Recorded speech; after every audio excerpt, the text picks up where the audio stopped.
අද වීඩියෝ එකෙන් පෙන්නන්නේ ඇල්ටෝ 800 කාර් එකක එන්ජින් ටියුන් අප් එක කරන විදිහ, ඊළඟට ඔයිල් මාරු කරන විදිහ සහ ඔයිල් ෆිල්ටර් එක එයා ෆිල්ටර් එක මාරු කරන විදිහ සහ මේ තව පොඩි රිපෙයාර්ස් ටිකක් තියෙන එඩිට් කරන්න කොහොමද කියලා තමයි පෙන්නන්නේ. බලමු අපි ඉස්සරහට කොහොමද මේක කරගෙන යන්නේ කියලා.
වෝට සිස්ටම් එකේ කෑලියෝගයක් දැම්ම කියලකිවේ මෙන මේ කෑල්ලයි මේකයි දෙක දිරල තිබුණ එක මාරු කරන්න ඕනි කියලා කිව්වා.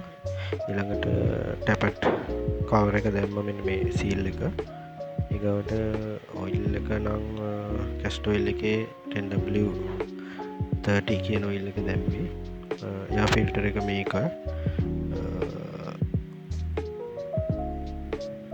මෙතින්න එක තමයි මේ ෆිල්ටර එක. ඒගවට මේක තමයි ඔයිල් ෆිල්ටර එක. ඒගවට ප්ලග් තුන දැම්ම ටියුනප් එකට අදාළව. ට ඒක NGK කියන බ්‍රෑන්ඩ් එකෙන් තමයි දැම්මේ.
දැන් ඇත්තටම වැඩේ අන්තිම හරියන්නේ මේට අමතට වෝට සිස්ටම් එක පොඩිපොඩි කෑලිකුත් රීපලේස් කරන්න වුණා.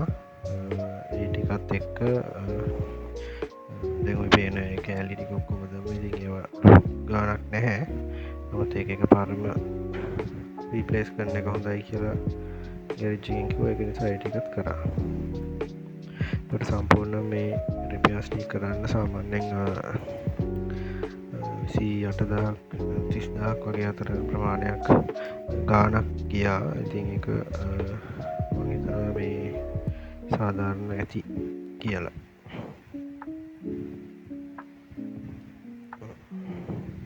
ඊපස්සේ හයි කරාට පස්සේ මෙහෙම තමයි තියෙන්නේ. දැන් ටෙස්ට් රන් එක යන්න තමයි. තියෙන්නේ. දැන් වැඩ ටික ඉවරයි. ඔගොල්ලොන්ට හිතනවනම් වීඩියෝ එක හොඳයි කියලා ලයික් එකක් දාලා කමෙන්ට් එකක් දාලා සබ්ස්ක්‍රයිබ් කරගෙනම යන්න. Thank you.